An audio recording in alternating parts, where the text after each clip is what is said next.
तो फिर से स्वागत है आपका एक नए पॉडकास्ट में जिसका नाम है 4 लाइन्स एंटरटेनमेंट पॉडकास्ट। तो आज जिस शख्स से हम मिलने वाले हैं उन्हें मुझे लगता है उन्होंने कैरेक्टर से ज़्यादा अपने रियल लाइफ में बहुत सारे कैरेक्टर्स प्ले कर रहे हैं। लॉ की पढ़ाई करते थे, एक जॉब अच्छी खासी फॉरेन में थी, फिर पॉलिटिक्स में भी है, कराटे, बहुत सारे मतलब कैरेक्टर्स। आप मैं क्या ही बताऊँ, चलिए उनसे मुलाकात करते हैं और उनसे जानते हैं उनकी क्या है स्टोरी। तो चलिए। तो मैम कैसे हैं आप? बिल्कुल ठीक हूँ। तो आपके बारे में हमारे दर्शकों को कुछ बताइए, आपका नाम, आप क्या करते हैं? मेरा नाम फर्स्ट ऑफ ऑल प्रियंवदा सहाय है और मैं टीवी एक्ट्रेस हूँ। जी, तो जैसे आपने कहा मैं टीवी एक्ट्रेस हूँ, तो पहले तो आपके नाम की जो स्टोरी, आपका नाम बहुत ही कॉमन नहीं है। राइट। तो इस नाम के पीछे क्या स्टोरी है? एक्चुअली मेरा नाम मेरा जो निकनेम है अभी Shimona, it was my official name as well, Shimona. अच्छा। तो स्टैंडर्ड 10th के बोर्ड के रजिस्ट्रेशन के पहले जो कहते हैं हमारा पहला डॉक्यूमेंट तभी प्रिपेयर हो रहा होता है। तो मेरे मछली पापा उस वक्त यूपीएससी की तैयारी कर रहे थे संस्कृत से। जी। तो उन्होंने जब अभिज्ञान शकुंतलम में 3 कैरेक्टर जब पढ़े, प्रियंवदा, शकुंतला एंड अनुसुईया, उन्हें प्रियंवदा नाम बड़ा अच्छा लगा। और जस्ट बिकॉज इसकी मीनिंग भी होती है जो बहुत स्वीट बोले, प्रिय बोले। जी। तो फिर एकदम से उन्होंने मम्मी पापा को प्रपोज किया कि इसका नाम रजिस्ट्रेशन के पहले प्रियंवदा कर देते हैं। शिमोना थोड़ा लाइक सूफी नेम या अरबी नेम ऐसे लगता है, तो मतलब मुझे बहुत पसंद है, शिमोना भी मुझे बहुत पसंद है, बट 10th बोर्ड के टाइम से मेरा नाम बस प्रियंवदा हो गया तो हो गया। तो आपके फैमिली के बारे में कुछ बताइए। मेरी फैमिली एक्चुअली मेरी जॉइंट फैमिली रही है। फैमिली मीन्स शादी के पहले जहाँ मैं पली बड़ी पैदा हुई वो जॉइंट फैमिली थी। वहाँ पे मेरे पेरेंट्स, दादी, मेरी बुआ, चाचा, सबके बीच में पली बड़ी। और मैं सच कहूँगी कि जितने लोग भी थे मेरी फैमिली में, मुझे ऐसा नहीं लगता था कि जैसे मेरी बुआ है वो मेरी माँ से अलग हैं, मेरे जो चाचा हैं वो मेरे फादर से अलग हैं। क्योंकि मेरे हॉस्टल में या मेरी पर्सनालिटी पे मैं हमेशा बोलती हूँ कि जो इम्प्रूवमेंट डे बाय डे हुआ उसमें मेरे चाचा बुआओं का बहुत ज़्यादा असर है। जी। और मेरी एक दादी थी, हम लोग मछली माँ बुलाते थे उन्हें, मतलब what a wonderful lady she was. वो आई थिंक 36-37 बॉर्न रही होंगी, लेकिन उस ज़माने की 8वीं पास लेडी। और हमें वो जब पढ़ाती थी तो हम लोगों को लगता था कि भाई हम लोग शान से अपने दोस्तों के बीच बोलते थे हमारी दादी हमें इंग्लिश पढ़ाती है। तो मतलब ऐसा मुझे लगता है, छोटी छोटी चीज़ें जब मुझे याद आती है अपनी फैमिली की तो ऐसा लगता है कि आई एम ब्लेस्ड कि मैं वहाँ पैदा हुई। और इवन जिस फैमिली में मेरी शादी हुई, मेरे दादा ससुर जो थे वो बहुत बड़े जमींदार थे जी। तो उनके नाम से वो गांव जाना जाता था। जी हाँ। और ऐसे तो मेरे father in law, mother in law, like मैं अकेली बहू थी तो उन लोगों के बीच भी मैं मतलब अच्छे से, एक जो कहते हैं ना बहू का, सब कुछ अच्छा रहा। हस्बैंड का मैं पहले बता चुकी हूँ। मेरे 2 बच्चे हैं एंड दे आर लाइक, हर माँ कहती है कि मेरे बच्चे बहुत प्यारे हैं, but they are very supportive as well. मतलब मैं जब थकने लगती हूँ, रोल छोड़ने लगती हूँ, तो मेरा बेटा बोलता है कि आप कैसे थक सकते हो, क्यों छोड़ सकते हो। बेटी वैसे ही कि नहीं मम्मा आप करते रहो, ये करो वो करो। तो फैमिली में सबसे ज़्यादा किसको मिस करते हैं आप ज़्यादातर? मैं मिस करती हूँ मेरी मंजली माँ को। वो नहीं रही तो मैं उनको लिटरली मिस करती हूँ, क्योंकि मेरे बहुत हंसने पे वो बहुत खुश होती थी। मतलब मैं जब हॉस्टल जा रही होती थी वापस तो सब रोते थे मुझे विदा करते हुए, लेकिन वो बहुत धीरे धीरे बोलती थी और जाते वक्त कहती थी कि घर की हंसी जा रही है, अब ये नहीं होगी तो मैं हंस नहीं पाऊंगी, ऐसे बोलती थी वो। तो मैं उनको मिस करती हूँ, अपनी हर सक्सेस में उनको मिस करती हूँ। लॉ के पढ़ाई करने के टाइम अगर आपने ऐसा कोई केस हैंडल किया हो जो टफेस्ट था कोई? नहीं, ऐसा कुछ नहीं था। मुझे बेसिकली पढ़ाई करना ही बहुत पसंद है और पढ़ाई के दौरान कोई भी चीज़ आती है तो मुझे टफ नहीं लगता है। मैं आज भी इस एज में भी मुझे पढ़ना बहुत पसंद है। तो मैंने 22 जब कोविड के टाइम में लोग फ्रस्ट्रेट हो रहे थे, मैं एमबीए की पढ़ाई कर रही थी ऑनलाइन, प्लस एक अमेरिकन डिग्री है, यूसीएलए एक यूनिवर्सिटी है अमेरिकन, तो मैं उससे करियर काउंसलिंग का कोर्स कर रही थी।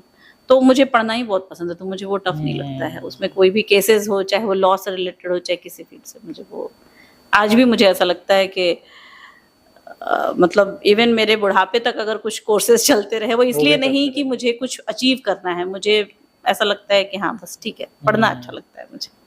तो आपको ज्ञान प्राप्त करना ज्यादा पसंद? जी, आप ये जैसे कहते हैं ना, मैं गौतम बुद्ध के शहर से हूँ, गया से, तो उन्हें कहीं का किंग नहीं बनना था, उन्हें बस नॉलेज अचीव करना था, तो शायद कहीं ना कहीं उस शहर का असर है। जी। मुझे पढ़ना पसंद है। तो जैसे आपकी नाम मतलब शुरुआत ही हो चुकी है स्टार्टिंग में कि आपके नाम से ही कहानी है, तो बहुत सारी कहानी आज हमें पता करनी पड़ेगी। तो एक्टर बनने का कैसे सफर आपने शुरू किया? एक्चुअली मुझे ऐसा लगता है कि हर एक इंसान के अंदर एक्टर छुपा होता है। जी। हर एक बंदा अपने अपने प्लेटफॉर्म पे एक्टिंग कर रहा होता है, चाहे वो किसी भी डिपार्टमेंट में काम करे। तो मैं पर्दे पे जो करती हूँ वो कुछ भी आर्टिफिशियल नहीं होता है। आप मेरे रियल वे ऑफ टॉकिंग को देखो और पर्दे पे देखो, उसमें कहीं कोई डिफरेंस नहीं होता है। जी। और इंटरेस्ट तो मुझे मुझे ऐसा लगता है कि जो छोटे शहरों से जो लोग होते हैं ना, वो अपनी जिंदगी की शुरुआत ही पर्दे को देख देख के करते हैं। कहीं ना कहीं वो टीवी से, सीरियल से, मूवी से ही इंस्पायर होते हैं। तो जी। मुझे भी ऐसा तो हमेशा लगता था कि कभी मौका मिला तो जरूर पर्दे पे काम करूंगी। तो शौक तो हमेशा से था। तो मतलब बचपन से ही ये था आपके? इंटरेस्ट हमेशा से था। मैं स्कूल के, कॉलेज के हर एक प्रोग्राम्स में, किसी भी प्ले में हमेशा से पार्टिसिपेट करती थी। मौका मिला तो मैंने थिएटर भी ज्वाइन किया। अच्छा। विदेश में थी तो वहां भी थिएटर ज्वाइन किया। तो मुझे इंटरेस्ट तो हमेशा से ही था। तो आपने लॉ की भी पढ़ाई की है? जी। तो कैसे मतलब लॉ से एक्टर का कैसे मतलब कन्विंस कैसे किया अपने आप को या फैमिली को? मेरी फैमिली को बहुत कन्विंस करने की ज़रूरत नहीं पड़ती है। मैं आपको बताती हूँ, लकीली मतलब मैं जहाँ पैदा हुई वहाँ भी, और जिनसे मेरी शादी हुई वहाँ भी। जी। मैं आई थिंक इंडिया के one of the most lucky औरतों में से एक हूँ, जिनको बहुत जद्दोजहद नहीं करनी पड़ी है। जी। जैसे मैं मुझे याद है कि मेरा कराटे चैंपियनशिप था, नेशनल चैंपियनशिप, और जो बेस है मेरा वो बिहार से है। बिहार की फैमिली मोस्टली थोड़ी ऑर्थोडॉक्स होती है। जी। तो मेरे फादर को जब मैंने कहा कि नेशनल चैंपियनशिप है, मैं उसके लिए सेलेक्ट हुई हूँ, तो मेरे फादर ने कहा ठीक है जाओ। मैं हॉस्टल में रहती थी, मेरी पढ़ाई लिखाई हमेशा बाहर ही रही, बाहर हुई, क्योंकि थोड़ा छोटा शहर था। पोटेंशियल शायद मेरी फैमिली को मुझ में ज़्यादा दिखता था, तो पापा ने हमेशा मुझे बाहर रखा। तो जब पापा हॉस्टल में मिलने आए तो मैंने बोला मैं नेशनल के लिए सेलेक्ट हुई हूँ। तो ही जस्ट सेड कि एक काम करना, जितने दिन का तुम्हारा चैंपियनशिप का जितने दिन के लिए तुम बाहर जा रही हो, साउथ जाना था, बैंगलोर। ओके। तो ही सेड कि जितने दिन के लिए बाहर जा रही हो उतने दिन तक घर में कॉल मत करना। घर में कॉलर आईडी लगा है कि शहर से कॉल कर रही हो, वो पता चल जाएगा। क्योंकि घर में और भी लोग थे जिनको ऑब्जेक्शन हो सकती थी कि बेटी इतनी दूर गई है। तो लकीली फादर भी बहुत ही अंडरस्टैंडिंग थे, और हस्बैंड तो मैं क्या ही बोलूं, मतलब आई थिंक लाखों करोड़ों एक औरतों में ऐसे पति मिलते हैं जो मुझे मिले। मतलब जब मेरा पहला शूट था परमावतार कृष्णा जी। तो आई वाज सो नर्वस। मैं इंडिया आई थी और इंडिया आने के कुछ ही दिन के बाद मुझे वो पेनिनसुला पिक्चर्स का वो शो मिला था। नायगांव गई तो मुझे डर लग रहा था कि मैं कहाँ जा रही हूँ। वो पूरा जंगल, ही just went all the way with me कि अच्छा। ठीक है। हाँ, फर्स्ट डे के शूट में वो मेरे साथ गए। ऑफिस जाने में उन्हें बहुत लेट हो रहा था, और ऐसा भी नहीं है कि मैं इसमें कुछ अर्न करने लगूं, इससे उन्हें कोई फायदा होना है। He is designated on very high post, लेकिन उनको था कि नहीं, अगर तेरा ये शौक है तो तू कर। और कभी उन्होंने किसी को इस बीच में नहीं आने दिया। कभी कोई ऑब्जेक्शन भी करता तो वो कहते कि जरूरत ही नहीं है, ध्यान ही मत दो। बराबर जी। तो मतलब फादर और आपके हस्बैंड दोनों बहुत ही सपोर्टिव मिले? बहुत बहुत बहुत। तो हमने सुना है कि आप मेरे साई में भी काम कर रहे थे। जी। तो मेरे साई की क्या यादें हैं जो हमारे दर्शकों के साथ शेयर करना चाहेंगे आप? मेरे साई सच कहूँ तो अपने आप में ना एक अनोखी बात है वो। मतलब चाहे जिस एरा में भी साईं बाबा के ऊपर कोई शो बना हो, जी। चाहे जब मैं छोटी थी तो भी मैं देखती थी, तो मुझे ऐसा लगता था कि कभी मौका मिला तो मैं इसका पार्ट बनूंगी। तो शायद वो साईं बाबा ने सुनी थी वो स्टोरी मेरे मन में जो चल रही थी। इसमें जब मैं इसका हिस्सा बनी तो एक दो इंसिडेंट ऐसे हुए ना, जब ऐसा लगता था मुझे ऐसे गूज़बम्स आ रहे हैं, जहाँ पे बाबा की वो लॉ जल रही होती थी, लेट नाइट शूट कई बार हमारा होता था, तो उतना सुनसान एरिया, उतना बड़ा कैंपस, लेकिन एक तो इतनी पॉजिटिव वाइब, कभी कोई डर नहीं लगता था। और ओवरऑल एक्सपीरियंस मेरा अच्छा रहा, मेरे टीममेट्स बहुत अच्छे थे। मेरा जो बेटा उसमें बना था वो आज भी मेरा बेटा ही है, वैसे ही मुझे मॉम बुलाता है, और वही रिलेशन आज भी मेरा उसके साथ है। जो बहू बनी थी, like still she is connected with me. तो एक फैमिली मिली है मुझे साईं बाबा के शो में, साईं बाबा के आशीर्वाद से। जी। एक कहते हैं मेरी जो रियल फैमिली है उसके साथ और भी एक फैमिली मिली है। और एक्सपीरियंस मेरा बहुत अच्छा है। हमेशा हर एक दिन मुझे ऐसा फील होता था कि जैसे साईं बाबा वहाँ हैं। तो ऐसा कौन सा कोई मोमेंट हो जब ये आपको साईं बाबा के साथ जब सीन्स हुए रहेंगे आपके, तो ऐसा लगा रहेगा कि नहीं ये सच में ऐसा कुछ, मतलब सच में खड़े हैं बाबा, खड़े हैं। तो ऐसा कोई मोमेंट आपको जी, याद आता हो? एकदम एकदम। जैसे मुझे severe vertigo attack all of sudden आते हैं, लाइक उसमें इतना तेज चक्कर आने लगता है, वॉमिटिंग बहुत ज्यादा होने लगती है, वो ऑल ऑफ सडन, मतलब देखने वाले को लगेगा कि शायद ये बंदा नाटक कर रहा है। ओके। लेकिन ये मुझे मतलब शूट के दौरान की बात करें आप? हाँ, मैं शूट के दौरान, मतलब ये एक प्रॉब्लम कभी कभी मुझे हो जाती थी ओके। कोविड के बाद। आई थिंक वो जो एकदम 2 साल लोग बंद रहे उसका ये साइड इफेक्ट रहा हो। तो सेट पे ये हुआ कि सीन हम लोग कर रहे थे, उसके बाद 1-1.5 घंटे का मेरा ब्रेक था, बाकी लोगों के सीन चल रहे थे। उसी बीच मुझे कमरे में ही एकदम से मुझे वर्टिगो अटैक आया, और इतना सीवियर चक्कर कि मुझसे खड़ा नहीं हुआ जा रहा था। ऐसा लग रहा था सब कुछ गोल गोल घूम रहा है। और उसमें सीन देना था। उसमें सीन था कि लाइक जहाँ पे जो हमारे समधी हैं, जिस गेस्ट हाउस में रुके हैं, वहां आग लग गई है, और उसमें खूब भागा भागी का सीन था। उसमें दौड़ना है, भागना है, लोगों को बचाना है, और मुझे लग रहा था कि मैं तो चल नहीं पाऊंगी, मैं तो गिर जाऊंगी। लेकिन इवन सीन के दौरान मुझे 2-3 बार वॉमिटिंग हुई है। अच्छा। साइड में बार बार मैंने हर्ष सर को रोका है और मैंने जाके साइड में वॉमिटिंग करी, ऐसी फीलिंग आ रही थी, लेकिन मुझे लग रहा था मैं नहीं कर पाऊंगी। बट ऐसे दिल से मैंने ऐसे ही कहा कि बाबा ये तो आखिरी दिन है, सब कुछ अच्छे से गुजर गया, आज ही क्यों। और मुझे लगता है 5-7 मिनट में सर ने भी बोला थोड़ी देर बैठ लो। हर सर मतलब सच्ची सच अ जेम, बहुत अच्छे डायरेक्टर, बहुत ही स्वीट। तो मैंने बोला सर थोड़ी देर मुझे 5 मिनट दे दीजिए। अपने आप ऐसा लग रहा था मन में बाबा से बात कर रही हूँ कि जब ये सीन अब तक सब कुछ अच्छे से हो गया तो अब क्यों। जी। लेकिन मैंने देखा कि 5-7 मिनट में शांत रही होंगी, चाहे उसको मेडिटेशन का कमाल बोलिए, बाबा क्या आशीर्वाद बोलिए। मैंने सारा कुछ उसके बाद अच्छे से किया, कोई प्रॉब्लम नहीं हुई। उसके बाद ना कोई वॉमिटिंग हुई, ना कुछ हुआ। अच्छा, मतलब पूरा कुछ नहीं हुआ, कुछ प्रॉब्लम नहीं हुई। ना मुझे फिर उसके बाद चक्कर आया, ना मुझे उसके बाद कोई परेशानी हुई। और उसके अगले दिन या कई अगले दिन तक मुझे कोई चक्कर नहीं आया, कोई वर्टिगो का कुछ इशू नहीं। मतलब उसके बाद से नहीं आया कि उसके बाद से तो कम हो गया? बहुत कम। तो डायरेक्टर्स में तो सचिन जी का कोई ऐसा मोमेंट जहाँ पे आपका कुछ ये हुआ रहेगा उनके साथ बातें या कुछ? He is wonderful director, no doubt. अपने डायरेक्शन में वो कमाल है। बस इतना ही कहूंगी। और हर्ष के साथ कैसे बॉन्ड था उनके साथ? बहुत अच्छा। मतलब मैं जो जैसे कहते हैं ना, डायरेक्शन मैं किसी को नहीं सिखा सकती, वो उनका काम है, ठीक है। तो हर किसी का अपना एक पर्टिकुलर जॉब है। सचिन सर के डायरेक्शन में या इवन उनकी जो टीम है वो कहती है कि उन्होंने कदम कदम पे लोगों की हेल्प करी है, तो वो उनके मुंह से जो सुना वो सुना।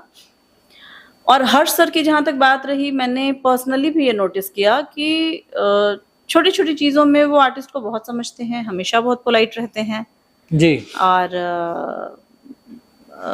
मतलब ओवरऑल मेरा एक्सपीरियंस अच्छा है। तो जैसे मुझे पता चला कि आप साउथ अफ्रीका में भी, मतलब बाहर गांव में आप काम कर रहे थे इंडियन एम्बेसी में शायद। जी जी, एक्चुअली मैं इंडियन एसोसिएशन की सेक्रेटरी थी, जो कि इंडियन एम्बेसी उसको गवर्न करती है। ओके। जी, तो वहाँ पे जैसे इंडियन कम्युनिटी के पासपोर्ट वीज़ा से रिलेटेड इश्यूज़ को एम्बेसी पहुँचाना, या एक्सटर्नल मिनिस्टर अफेयर का कुछ इशू हो इंडियन कम्युनिटी से रिलेटेड, उसको मोस्टली जी। मैं इंडियन कम्युनिटी और एम्बेसी के बीच का ब्रिज का काम करती थी। तो वो जॉब आप छोड़ के यहाँ पर है कि? हाँ, एक्चुअली मेरे हस्बैंड की पोस्टिंग वहाँ पे थी, ओके। और उसके बाद he got posting in Mumbai, तो हम लोग फिर यहाँ बैग पे एंड शिफ्ट हो बैगेज गए। इंडिया शिफ्ट हो गए। तो अभी फिर से जाने का कोई चांस नहीं? चांसेस तो कई बार आते हैं, उनको आए दिन पोस्टिंग मिलती रहती है, लेकिन अभी मैंने नहीं सोचा है। अच्छा, अब यहाँ पे ही। अभी नहीं सोचा है। तो जैसे अभी आने वाले शोज में मतलब कौन से सीरियल्स आप कर रहे हैं अभी फिलहाल? एक्चुअली मैं अभी वर्टिकल्स ज़्यादा कर अच्छा। रही हूँ जी। अभी रिसेंट वर्टिकल जो मैंने किया, लंदन वाली दुल्हनिया ले जाएंगे। अच्छा। जी, और उसके अलावा भी मैंने शशि सुमित के लिए सीसीटीवी का तो करा ही है, उसके अलावा एसजे का, और कई सारे मैंने वर्टिकल्स अभी तक करे हैं। तो जैसे हमने अभी आपकी स्टोरी तो हमें पता चल गई कि क्या है, बट फ्यूचर में और भी अपॉर्चुनिटीज आपको मिलेंगी, तो क्या आप उसके लिए तैयार हैं? कैसी अपॉर्चुनिटी? वही एक्टिंग को एक्टिंग लेकर। ऑब्वियसली, देखिए जैसा आपको पता ही है कि मेरा कई सारे फील्ड्स में इन्वॉल्वमेंट है, जी। लेकिन ये जो एक्टिंग है ना, जैसे मैंने आपको कहा कि आज के डेट में 99.99% लोग एक्टिंग ही कर रहे हैं, रियल लाइफ में भी। जी। बट जिस एक्टिंग फील्ड में मैं हूँ, वो लोगों को एंटरटेन कर रही है, जी। उससे कहीं कोई अपना मतलब नहीं साध रहा है, वो कहीं ना कहीं लोगों को खुशी दे रहा है। जो रियल लाइफ में लोग एक्टिंग करते हैं वो कहीं ना कहीं अपना भला साधने को या जो भी, बट जी। जो हम कर रहे हैं वो कहीं ना कहीं लोगों को खुशी देते हैं, तो कहीं ना कहीं हम बहुत शबाब का काम कर रहे हैं। तो मुझे ऐसा लगता है कि मैं हर एक फील्ड से ज्यादा इस फील्ड को प्यार करती हूँ डीपली, मुझे बहुत पसंद है। जैसे मैं बाकी काम करके एज अ लॉयर मैं पैसे कमा सकती हूँ, लेकिन मैं एक्टिंग करके बहुत खुशी महसूस करती हूँ। मुझे ऐसा फील होता है कि मैं फुलफिल्ड हो रही हूँ, और अब जिंदा हो ऐसा लग मैं रहा है। जिंदा हूँ। जी। क्योंकि एक बहुत सच्ची बात बताती हूँ कि हर एक फील्ड में प्रोफेशनल कोई भी बन सकता है, आर्टिस्ट हर कोई नहीं बन सकता है। ये वो तो अलग है। ग्रुप ही है, वो ऊपर वाले ने एक अलग कैटेगरी बनाई है कि ये थोड़े डिफरेंट लोग होते हैं, वो तो एंड है। I am really very happy कि मैं उन डिफरेंट लोगों की भीड़ का हिस्सा हूँ। तो जैसे न्यू कमर्स है या जो समझो छोटे शहर से मुंबई आना चाहते हैं, इस फील्ड में काम करना चाहते हैं, जी, तो उनके लिए क्या गाइडलाइंस होनी चाहिए आपके हिसाब से? मतलब मेरे हिसाब से गाइडलाइन ये होनी चाहिए कि फर्स्ट ऑफ ऑल लोग एकदम से दूसरों के बहकावे में, स्पेशली छोटे शहरों से जो लोग आते हैं ना, उन्हें ये पता नहीं होता है जाना कहाँ है, करना क्या है। तो आज के डेट में मैं एक बात जरूर कहूंगी कि जो सोशल मीडिया है वो इतना अच्छा हमारा एक ये कहूँ कि हमारा गुरु है। जी। आप उससे सर्च कर सकते हैं कि प्रॉपर पाथ क्या है। छोटे छोटे शहरों से लड़के लड़कियां आते हैं, स्पेशली लड़कियां आती हैं, ऐसे ऐसे जगहों पे किस्मत आजमाने लगती हैं। वो समझ ही नहीं पाती हैं कि भाई सही क्या है, गलत क्या है, और उस चक्कर में प्रॉपर काम उनको मिल नहीं पाता है। कई बार मैंने पर्सनली एक्सपीरियंस किया है अपने साथ की टीम में कुछ लड़कियों को, तो मैं सोचती हूँ कि ये क्या करने आई थी और आज ये क्या कर रही हैं। नहीं, वो बुरे ट्रैप में भी फंस जाते हैं कहीं कहीं। एग्जैक्टली मैं यही मतलब मेरा था कि जी। उनको प्रॉपर डायरेक्शन मिलता नहीं है, जिसने जैसे कन्विंस कर दिया वो उस रास्ते पे पढ़ने लगती हैं, और फिर वो एक्टिंग के बजाय वो बेचारी लड़कियां बहुत ही गलत चक्करों में फंस जाती हैं। तो मुझे लगता है कि पहले जब भी आए तो ठीक है, रिलेटिव में कोई आपका एक्टर नहीं है, आपके जान पहचान में कोई एक्टर नहीं है, आपको गाइड करने वाला नहीं है, चलेगा, आप सोशल मीडिया से सर्च करो कहाँ जाएं। आज बहुत सारे हमारे ऐसे एक्टर्स हैं जो गाइड करते हैं सोशल मीडिया के थ्रू कि न्यू एक्टर्स को जितने भी नए टैलेंट्स हैं उनको क्या करना चाहिए। तो पहले वो ऐसी चीज़ों को देखें, जानें। जी। क्योंकि क्या हो रहा है ना, जो यूथ है हमारा वो बहुत जल्दी में है, वो बस हर किसी को लग रहा है कि बस अगले जो सुपरस्टार है वो हम ही हैं। वो बिना प्रिपरेशन के आ जाते हैं और सबसे ज्यादा वो अपनी लाइफ को उन्हीं चक्करों में खराब करते हैं। जी। तो जो मतलब जो भी नया कोई आ रहा है इंडस्ट्री में, तो उनको तो पहले तो मुझे लगता है पूरी रिसर्च करके आनी चाहिए। जी, तो यहाँ पर आए, क्योंकि यहाँ पर आके रिसर्च करेंगे तो और ज्यादा बहुत ही हो टाइम जाता है। वेस्ट होगा, और मुंबई में रहना हलवा नहीं है। वो तो बात जो है। नए एक्टर्स आते हैं वो इतनी जद्दोजहद झेलनी पड़ती है उन्हें। आप पार्टनरशिप में रूम लेते हो, पेइंग गेस्ट में। पेइंग गेस्ट में भी, और उसमें भी 3-4 लोग मिलके लेते हो, क्योंकि पॉकेट अलाउ नहीं करता कि आप अच्छा सा अपार्टमेंट लो, फिर ट्रेन के धक्के खाओ, फिर कहाँ जाना है ये पता नहीं है। तो मुझे ऐसा लगता है कि थोड़ी पहले से तैयारी होनी चाहिए। जी। और मैं तो जैसा बार बार कहूंगी कि हमारे जितने भी सीनियर्स हैं एक्टर्स, वो आए दिन अपने रील्स के थ्रू और भी सोशल मीडिया के कई सारे प्लेटफॉर्म के थ्रू वो मैसेजेस देते रहते हैं नए एक्टर्स को। जी। तो उनको एक बार, वैसे आज का यूथ है जो मुझे ऐसा लगता है कि अपने हिसाब से ज्यादा चलना पसंद करता है, बट स्टिल मैं तो ये मैसेज जरूर दूंगी कि एक बार प्रिपरेशन करें। तो जैसे मेरे को पता चला कि आप पॉलिटिकल पार्टी के में भी काम करते हैं, तो उसमें क्या मतलब आपका रोल रहता है ज़्यादातर? एक्चुअली मैं जैसे कहीं ना कहीं फ्रीडम फाइटर्स की फैमिली से डायरेक्ट और इनडायरेक्ट वे में कनेक्टेड हूँ, तो वो शायद है मेरे अंदर कि मुझे देश के लिए थोड़ा इन्वॉल्व होना है। अलग बात है आज के डेट में देश के लिए कम लोग इन्वॉल्व होते हैं, अपने लिए ज्यादा इन्वॉल्व होते हैं। वो तो है। या बट मुझे एक है कि हाँ, तो जब मैं इंडिया आई तो मैंने शिवसेना ज्वाइन किया, ओके। बट मुझे बहुत कुछ करने को नहीं मिला वहां पे। मुझे हमेशा वो स्टेट वाइज वो डिफरेंसेस फील होते रहते थे, बहुत काम नहीं, हमेशा सेपरेट करके रखना, ऐसे वाली चीज फील होती थी। तो मुझे ऐसा लगता था कि, और मैं बाला साहब ठाकरे से बहुत ज्यादा प्रभावित रही हूँ, बचपन से उनके बारे में सुना था तो मैं बहुत प्रभावित थी, और यही सोच के मैं शिवसेना में गई भी थी। बट फिर मुझे लगा कि नहीं, शायद मैं वहाँ के लिए सही नहीं हूँ। फिर लकीली मैं जब यहाँ शिफ्ट हुई तो हमारी मराठी एक्ट्रेस है निशा पारुलकर मैडम, जो अभी हमारे वार्ड की कॉर्पोरेटर हैं, तो उनसे मैं मिली थी। तो मैंने बोला मुझे कुछ तो करना है, तो शी जस्ट सेड कि ज्वाइन मी, करने को मिलेगा काम इधर में। तो मैंने बस एज अ कार्यकर्ता वहाँ पे ज्वाइन किया था। लेकिन एक दिन बस मुझे बुलाया गया कि यहाँ पे पद ग्रहण समारोह है, उस फंक्शन में आप भी आइए। मैं गई तो वहाँ पे मुझे वाइस प्रेसिडेंट का पोस्ट दे दिया, वुमेन्स विंग की वाइस प्रेसिडेंट का। That was not expected. तो नो डाउट वहाँ पे उनके साथ वुमेन्स विंग के लिए काम करके मजा आता है, अच्छा लगता है। तो जैसे अभी समझिए, अगर आपको इन दोनों में से कोई चूज करना पड़े फ्यूचर में, एक्टिंग करनी है या तो पॉलिटिक्स करना है, तो क्या चूज करेंगे आप पहले? मैं करूंगी एक्टिंग, फ्रैंकली स्पीकिंग, कि अगर मुझे कोई स्ट्रॉन्ग वैसा रोल मिलता है, क्योंकि एक्टिंग एक ऐसा फील्ड है ना, जैसे एक आपको छोटी सी बात बता रही हूँ कि मेरे फादर मुझे हमेशा कहते हैं कि तुझे मैंने थोड़ा और मौका दिया होता तो तू आईपीएस बनती। और मैं उनको कहती हूँ कि अच्छा हुआ मौका नहीं दिया, कि इसमें मैं कभी डॉक्टर, कभी इंजीनियर, कभी आईपीएस, कभी लॉयर सब बनती हूँ। तो एक्टिंग में जो विस्तार है, जितनी अपॉर्चुनिटी है, वो पॉलिटिक्स में नहीं है। मैं वहां एक पर्टिकुलर एक पार्टी में बंध के, और मेरा काम है, मेरी मंशा है देश के लिए काम करना, लोगों के हेल्प के लिए काम करना, ना कि किसी पार्टी के लिए बंध के काम करना। तो अगर मुझे कल को इतने पैसे आ जाते हैं एक्टिंग करके कि मैं अपने दम पे ही चैरिटी वर्क कर पाऊं, अगर मुझे ऐसा लगे कि 10 लोगों के इलाज कराने लायक मेरे पास खुद पैसा है, मुझे पार्टी फंड से हेल्प मांगने की जरूरत ना पड़े, तो मैं वो करना पसंद करूंगी कि मेरे मन का काम, जिस फील्ड को मैं प्यार कर रही हूँ मैं वो भी कर रही हूँ, और मैं लोगों की हेल्प भी कर पा रही हूँ। क्योंकि पॉलिटिक्स ज्वाइन करना मेरे लिए कोई फेम वाला इशू नहीं है।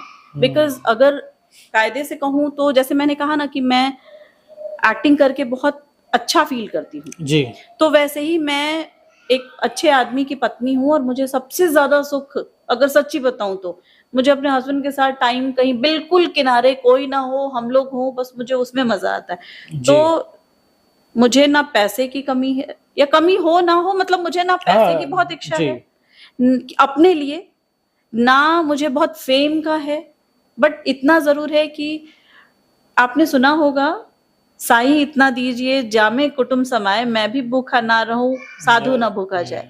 तो मेरा कुटुंब बहुत बड़ा है जी।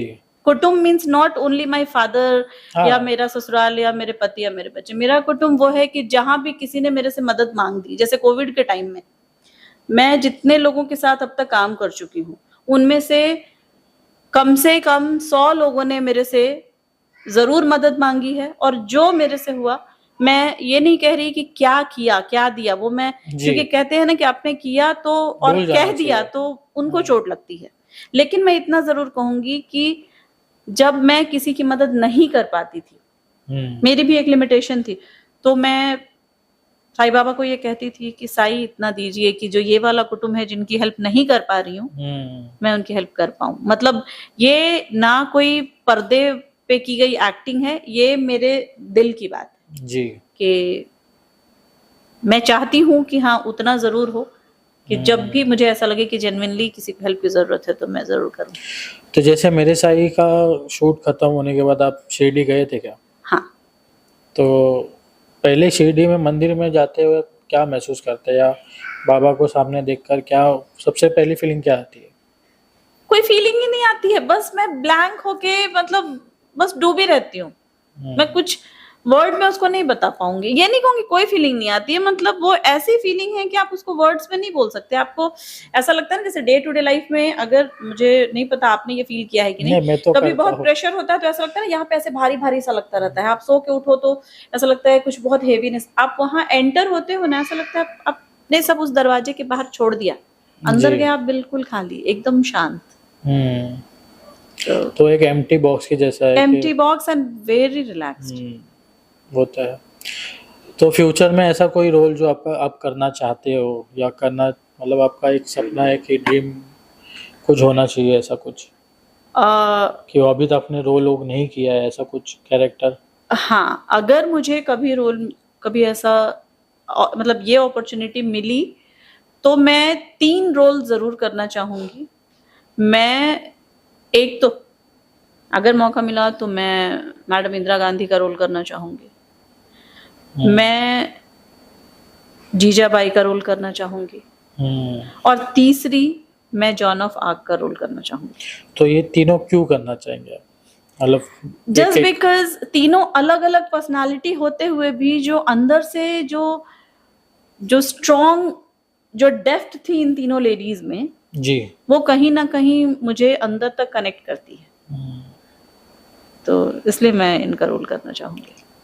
तो तीनों का मतलब सेपरेट अगर आपका रहेगा, समझिए इंदिरा गांधी जी का तो है ही, हाँ, तो वो तो पूरा पॉलिटिक्स में ही रहेगा नहीं, उसका। इंदिरा गांधी को पॉलिटिक्स के लिहाज से तो पूरी दुनिया जानती है, जी, मैं भी तो लेकिन उनको उसी हाँ, हिसाब से जानता हाँ, हूँ। और इसको प्लीज जरा भी कांग्रेस और बीजेपी और नहीं इसके नहीं रूप नहीं, में ये नहीं, इंदिरा पॉलिटिक्स से बात गांधी नहीं है। एज अ लेडी, हम्म। मैंने कहीं पता नहीं कहाँ पढ़ा था, बट होता है ना कभी कभी, जैसे आप केबीसी देखते हो तो वो कहते हैं ना कहीं तो पढ़ा था सर, वैसे ही ये कहीं तो पढ़ा है, याद नहीं है कि कहाँ पढ़ा था, बट था कि सोनिया गांधी का एक स्टेटमेंट था कि मम्मी अपने पर्स में हमेशा सुई धागा रखती थी।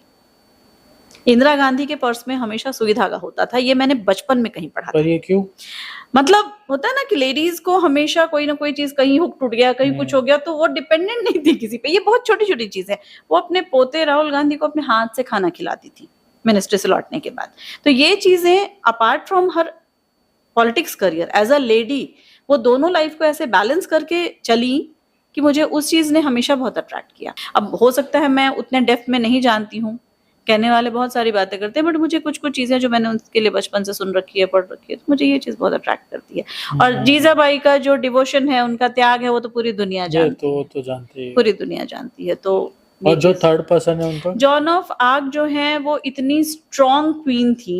Actually John of arc France की इतनी स्ट्रॉन्ग पर्सनालिटी, इतनी स्ट्रॉन्ग वुमेन थी, उन्हें मेड ऑफ ऑर्लियंस बोला जाता था, जिन्होंने फ्रांस के जो महाराजा थे, चार्ल्स 7 या 8, आई थिंक 7, तो उनको राजगद्दी दिलाने में अपने दम पे उन्होंने उनकी पूरी सेना के नेतृत्व के साथ उनकी हेल्प करी थी।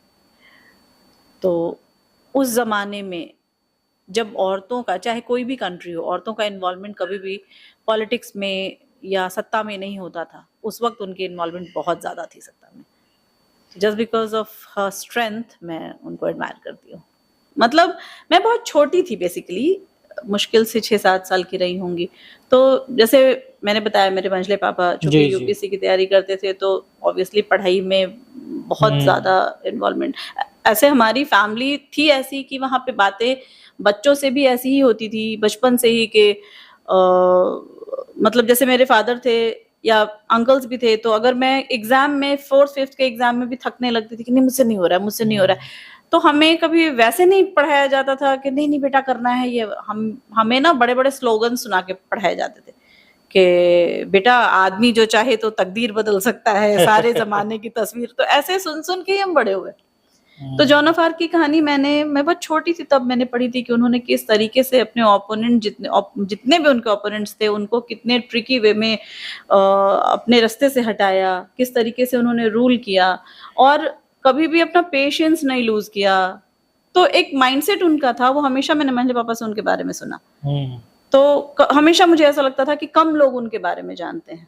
और एक और, आपने सोनल मानसिंह की स्टोरी पढ़ी होगी जी।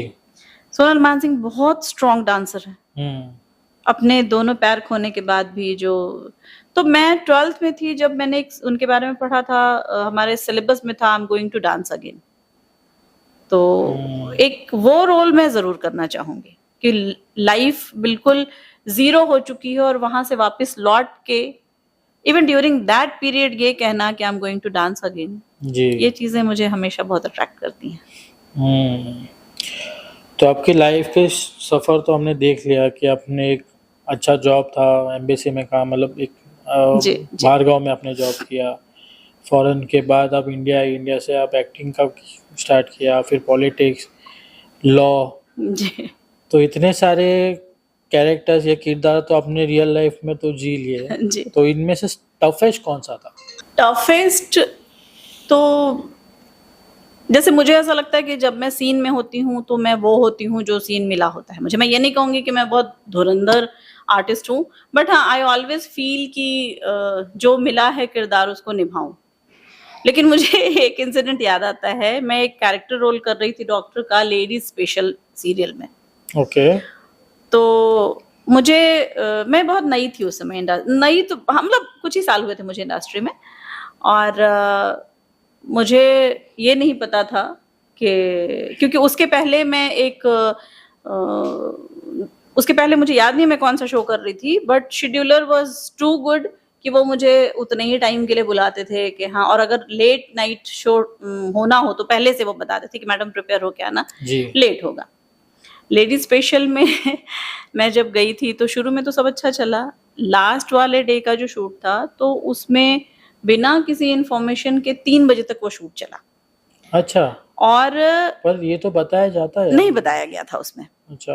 और मैं इतनी परेशान थी क्योंकि मैं उसके एक दिन पहले किसी ऐसी जगह से आई थी कि मेरी नींद पूरी रात पूरी नहीं हो पाई थी। ओके। और वहां पे मुझे इतनी नींद आ रही थी और मैं जब डायरेक्टर को पूछ रही हूँ कि सर दोपहर के 12 बजे से मैं रेडी हूँ, रात के 3 बज गए, एक सीन नहीं हुआ है, मतलब कब तक ये चलेगा?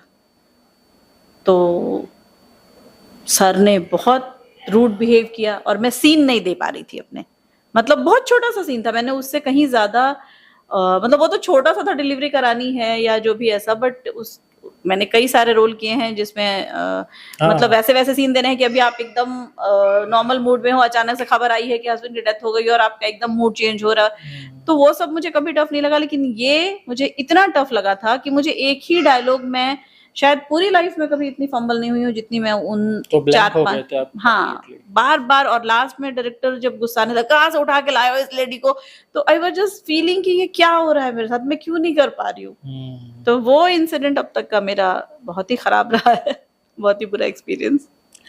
चलिए, थैंक यू सो मच, बहुत अच्छा लगा आपसे बात करके। Thank you. तो चलिए फिर मुलाकात होगी किसी नए पॉडकास्ट पे, तब तक के लिए नमस्ते।